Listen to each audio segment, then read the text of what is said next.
Headmu bermasalah? Jangan anggap sepele. Ini tanda-tanda kamu wajib ke dokter.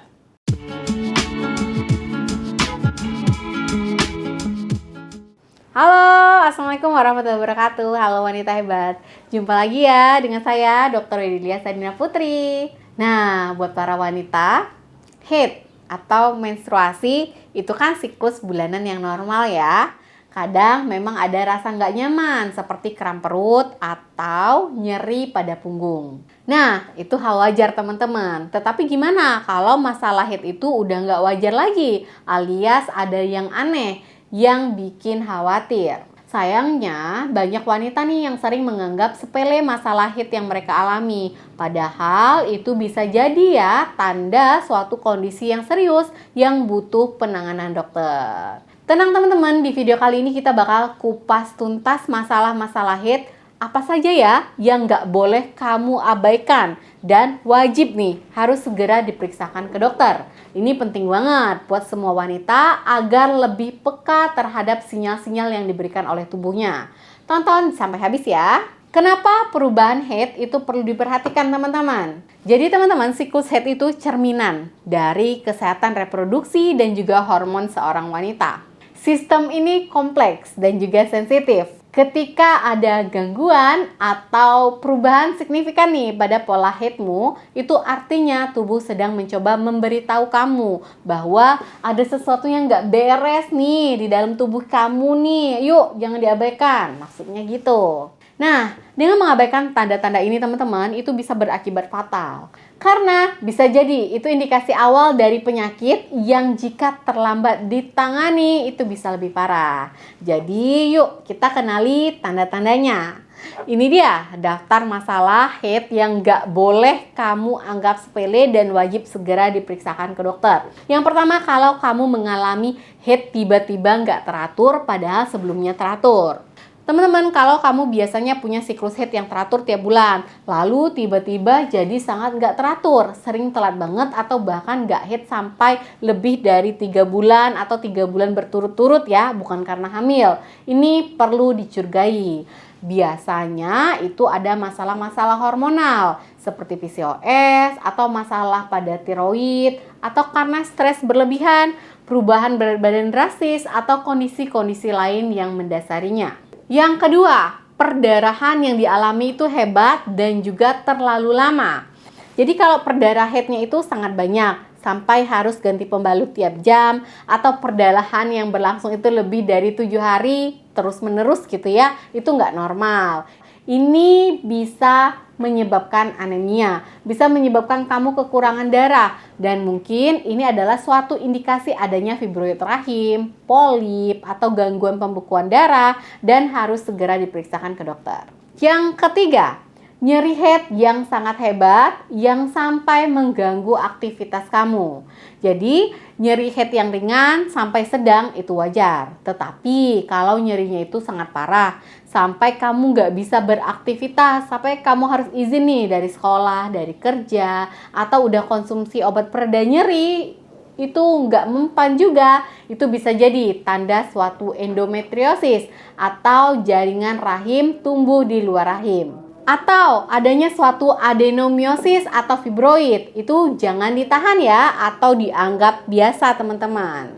Yang keempat, perdarahan di luar jadwal haid. Nah, kalau kamu mengalami perdarahan atau flek antara dua siklus haid setelah berhubungan seksual atau setelah menopause, bagi yang sudah nggak haid lagi ya, ini adalah tanda berbahaya.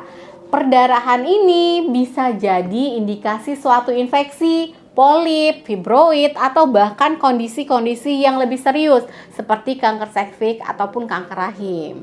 Yang kelima, kalau keputihan abnormal teman-teman disertai dengan gejala lain. Jadi keputihan itu normal, tetapi kalau keputihannya itu udah berubah warna, jadi kuning, kehijauan, atau keabu-abuan, aromanya sangat tidak nyaman, teksturnya kental seperti keju atau berbusa, disertai gatal, adanya nyeri atau perih ya di area vagina, ini adalah tanda-tanda infeksi. Entah itu vaginosis bakterial, entah itu infeksi jamur, entah itu IMS, segeralah lakukan pemeriksaan. Yang keenam, muncul benjolan atau perubahan pada payudara.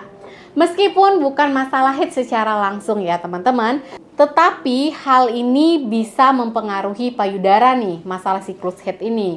Karena kalau kamu menemukan benjolan baru di payudara atau di ketiak, ada perubahan bentuk dari ukuran payudara juga.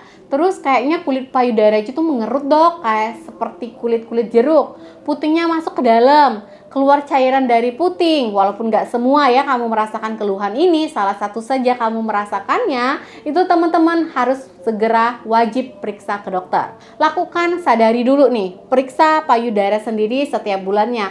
Cek di video saya sebelumnya tentang sadari. Yang ketujuh, gejala PMS atau sindrom premenstruasi yang sangat parah. Jadi PMS itu biasa, tetapi kalau gejalanya sangat parah sampai mengganggu kesehatan mental, depresi, kecemasan, mudah marah, atau ngaruh nih ke fisik, nyeri kepala hebat, kembung parah setiap bulan.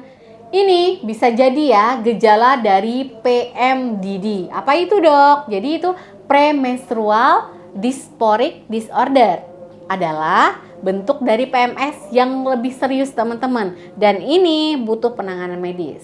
Yang kedelapan, kalau kamu mengalami nyeri panggul kronis di luar siklus head.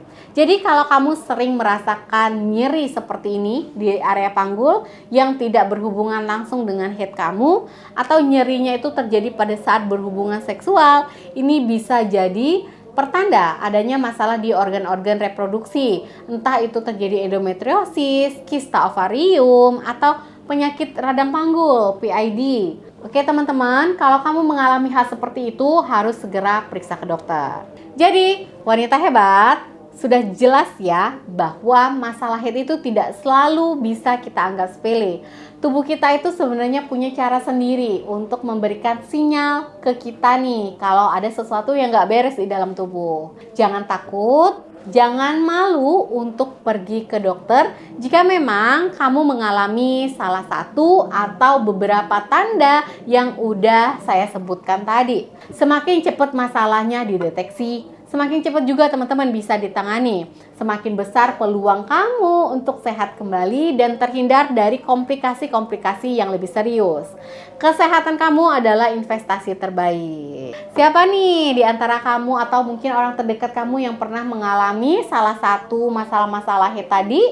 Bagaimana pengalaman kamu? Yuk kita saling berbagi, sharing di kolom komentar ya. Semoga video ini bisa bermanfaat dan bisa membuat kamu lebih peka terhadap kesehatan diri kamu sendiri ya. Jangan lupa untuk di like, di share, dan juga subscribe untuk informasi kesehatan lainnya. Terima kasih yang sudah menonton video ini sampai selesai. Jaga kesehatan selalu wanita hebat. Wassalamualaikum warahmatullahi wabarakatuh.